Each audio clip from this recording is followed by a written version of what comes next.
On August 15, 1971, a Sunday evening, President Richard Nixon appeared on American television to address the nation. Most viewers expected routine political messaging.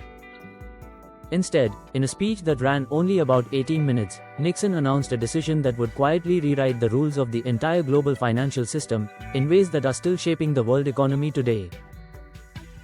He called it a temporary measure. It was never reversed. To understand what happened that night, you have to go back to 1944, to a small resort town in New Hampshire called Bretton Woods. As World War II was ending, representatives from 44 allied nations gathered there to design a new global monetary system, one intended to prevent the kind of economic chaos and competitive currency devaluations that had helped fuel the Great Depression and, in part, the rise of the conditions that led to war in the first place. The system they created became known as the Bretton Woods system, and it worked like this: the US dollar would be pegged to gold, at a fixed rate of $35 per ounce, and the United States promised that any foreign government could exchange their dollars for gold at that rate, on demand. Meanwhile, every other major currency in the world would be pegged to the US dollar, at fixed exchange rates. In effect, the dollar became the anchor of the entire global financial system, and gold became the anchor of the dollar. This gave the world something it desperately needed after decades of instability: a predictable, trusted foundation for international trade and finance. For roughly 2 decades, the system worked reasonably well. The US held the vast majority of the world's gold reserves, American economic dominance was largely unquestioned, and the dollar's link to gold gave global markets confidence that money actually represented something real and stable. But cracks began forming through the 1960s. The United States was spending enormous sums on the Vietnam War, and simultaneously expanding domestic social programs under President Johnson's Great Society initiatives. Both required massive government spending, much of which was financed by increasing the money supply rather than raising taxes. At the same time, growing global trade meant more and more dollars were flowing out of the United States and into foreign hands, as other countries bought American goods, and as American companies invested overseas. This created a fundamental problem. The number of dollars circulating around the world was growing far faster than the actual amount of gold the United States held in reserve to back them. On paper, foreign governments were technically entitled to exchange their growing piles of dollars for American gold, at the fixed rate. But if they had all tried to do so at once, the United States simply did not have enough gold to cover it. Some countries began to notice this imbalance, and started acting on it. France, under President Charles de Gaulle, was particularly vocal, publicly criticizing what French officials called America's exorbitant privilege, the unique advantage the US gained by being able to print the world's reserve currency. France began actively converting its dollar reserves into gold, and reportedly sent naval ships to New York specifically to physically retrieve French gold holdings from US vaults. Other nations grew increasingly nervous as well, watching America's gold reserves steadily shrink through the late 1960s. By the summer of 1971, the pressure had become unsustainable. US gold reserves had fallen dramatically from their post-war peak, while foreign-held dollars continued climbing. It became increasingly clear to policymakers and financial markets alike that the United States could not realistically honor its promise to convert all outstanding dollars into gold if enough countries decided to demand it simultaneously. A run on American gold reserves was becoming a real and immediate risk. Faced with this situation, Nixon convened a small group of economic advisors at Camp David in mid-August 1971, in a secretive meeting that became known afterward as the Camp David Summit. Working largely away from public view, they debated several possible responses. Ultimately, Nixon chose the most decisive option available.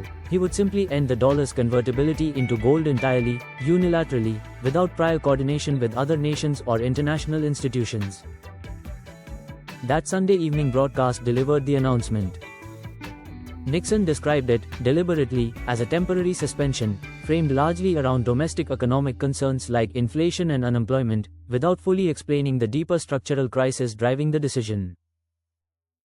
He announced a series of measures, including a 90-day freeze on wages and prices domestically, and a 10% tax on imports. But the most consequential line, delivered almost in passing partway through the speech, was the announcement that the United States would no longer convert dollars into gold at a fixed rate. The global reaction was immediate. Foreign exchange markets, caught almost entirely off guard, closed temporarily in several countries as governments scrambled to understand the implications. Almost overnight, the fixed exchange rate system that had anchored global finance for nearly 3 decades effectively ceased to function, because it had been entirely built around the assumption that the dollar was, in turn, anchored to gold.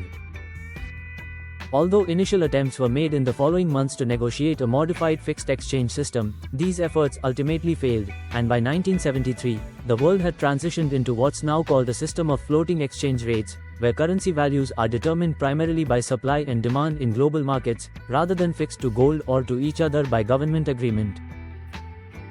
This shift, which began as Nixon's supposedly temporary measure, has remained the foundation of the global monetary system ever since, for more than 50 years.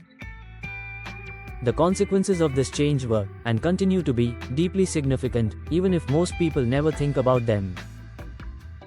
For the first time in modern history, the world's major currencies, including the US dollar itself, were no longer backed by anything physical at all.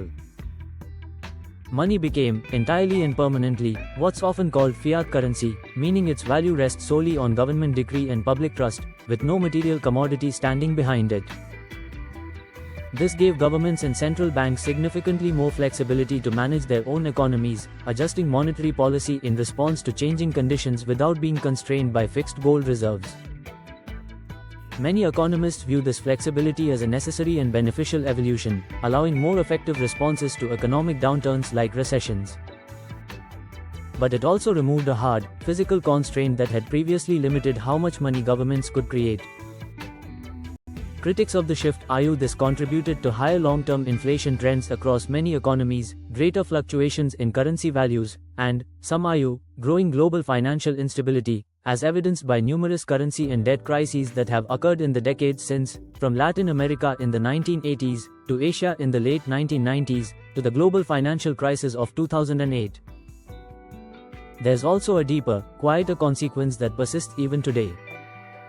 Because the US dollar remained the dominant global reserve currency, even after losing its gold backing, the United States retained an extraordinary and unique economic advantage, the same exorbitant privilege France had complained about years earlier, now immured from any physical constraint whatsoever.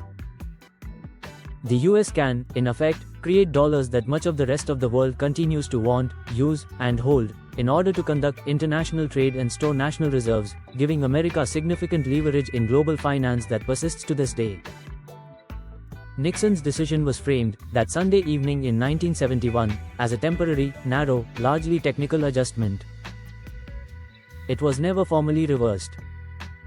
50 years later, the entire global financial system, every currency exchange, every international trade transaction, every national reserve holding, still operates within the framework that single 18-minute speech created, almost by accident, under pressure, in the span of one weekend at Camp David,